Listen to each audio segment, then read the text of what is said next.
comment la personne utilise l'environnement, les objets autour d'elle. Elle va par exemple utiliser ses bijoux, en même temps qu'elle vous écoute, vous la voyez comme ça. D'utiliser les bijoux comme ça permet deux choses. La première, c'est un retour sur soi.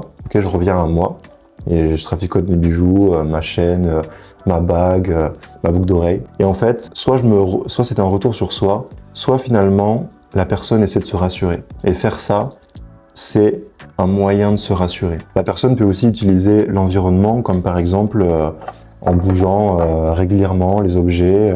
Elle peut boire beaucoup et souvent, même si elle n'a pas soif, d'accord, elle peut aussi saisir des objets, saisir sa chaise, saisir la table et s'en servir un peu comme une fixation. Je ressens du stress, je ressens du malaise, ou en tout cas de l'émotion, et le fait de m'accrocher quelque part me permet de gérer ça. Lorsqu'il se passe quelque chose en nous, comme une émotion qui monte d'un seul coup, ou du stress qui apparaît, en fait le corps va réagir pour maintenir un petit peu l'équilibre. On appelle ça l'homéostasie.